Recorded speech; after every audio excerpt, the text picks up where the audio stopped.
আসসালামু আলাইকুম। আজকে আমি আছি লাল পাকচুং ঘাসের জমিতে।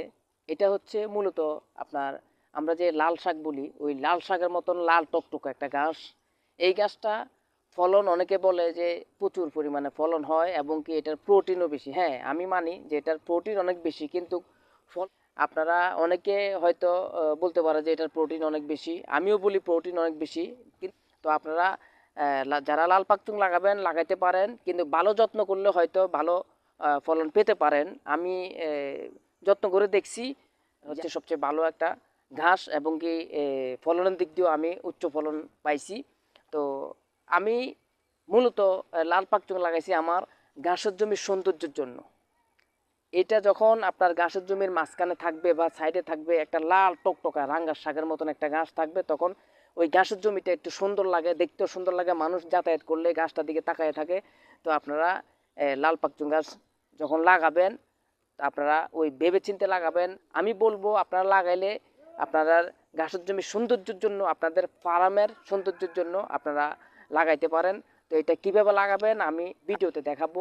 তো এই লাল পাকচুং গাছগুলা আপনারা দেখেন, আমি এটা যখন লাগাইছি এরপর আমি যারা আর নেপিয়ার আমি 2 বার কাটছি, কিন্তু এটা এখনও কাটি নাই, এটা কালকের থেকে কাটবো।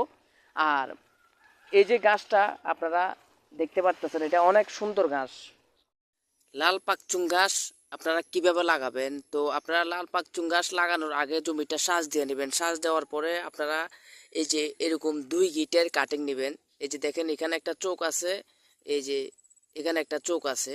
তো 2 গিটের কাটিং নিয়ে এই যে এইভাবে একটা চোখ এদিকে একটা চোখ ওইদিকে থাকার পরে আপনারা এই যে এইভাবে মাটিতে আপনারা 1 ইঞ্চি মাটির নিচে আপনারা এটাকে পুঁতে দিবেন। তারপরে এটার থেকে 6 ইঞ্চি দূরে আপনারা আরেকটা কাটিং আপনারা এভাবে দিয়ে দিবেন। 2টা চোখ, এই যে একটা চোখ এখানে আর একটা চোখ এই যে এদিকে, 2টা চোখ যাতে দুদিকে থাকে তাহলে আপনাদের কুশিগুলা দুই দিক থেকে বের হবে। তাহলে যদি উপরে নিচে থাকে তখন আপনারা মাটির নিচে এটা নষ্ট হয়ে যাবে। তারপর আপনারা এটা মাটি দিয়ে চাপা দিয়ে দিবেন। চাপা দিয়ে দিবেন, তখন দেখবেন যে সুন্দর করে উঠে গেছে। আরেকটা সিস্টেম আপনারা লাগাতে পারেন। ধরেন এই যে একটা কাটিং আপনারা এক সাইড একটু মাটির নিচে দিলেন, আর এক সাইড আপনারা উপরের দিকে দিয়ে দিলেন। এই যে এক সাইড একটু মাটির নিচে দিয়ে দিলেন, আর এক সাইড উপরে রাখলেন। এভাবে রাখার পরে আপনারা যখন 30 থেকে 40 দিন হয়ে যাবে আপনারা এক কাটা দিবেন। এক কাটা দেওয়ার পরে আপনারা উপরে দিয়ে আবার সুন্দর করে মাটি দিয়ে দিবেন।